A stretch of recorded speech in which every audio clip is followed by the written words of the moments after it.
সকাল সকাল আকাশটা সুখবর জানিয়ে দিল। ঘুম থেকে উঠে দেখি বৃষ্টি পড়ছে, ঝিরিঝিরি পড়ছে, তবুও তো পড়ছে। যে গরমটা পড়েছে, বৃষ্টি ছাড়া আর রক্ষা নেই। সকালে স্নান পুজো হয়ে গিয়েছে, এখন চা করতে চলে এসেছি। আমার জন্য দুজন অপেক্ষা করছে কখন আমি চা নিয়ে আসবো। চায়ের আসলে আজকে সান্নিধ্যও যোগ হবে। আজকে সান্নিধ্য যেহেতু স্কুল বন্ধ, সেই জন্য সান্নিধ্য আমাদের সাথে চা খাবে। এদিকে চা খাওয়ার পর সকালে ব্রেকফাস্টও করে নিয়েছি, আর এবার দুপুরে রান্নায় লেগে পড়েছি। বরমশাই বাজার এনে দিয়েছে অনেকক্ষণ আগেই, বাজারগুলো এখন গুছিয়ে নিব। রান্নার ফাঁকে ফাঁকে সান্নিধ্যকে গিয়ে দেখে আসছি কি করে দেখি। গিয়ে দেখি সান্নিধ্য ড্রয়িং করছে।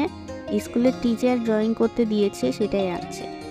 আর দুপুরে আজকে রান্না হবে এঁচড় দিয়ে চিংড়ি আর কলমি শাক ভাজা। মায়ের শেখানো পদ্ধতি অনুযায়ী আজকে এঁচড় চিংড়িটা রান্না করেছি। মায়ের সেই রান্নার স্বাদ এখনো মুখে লেগে আছে। দুধটা জাল দিয়ে নিলাম, গরম যে পড়েছে নষ্ট হয়ে যেতে।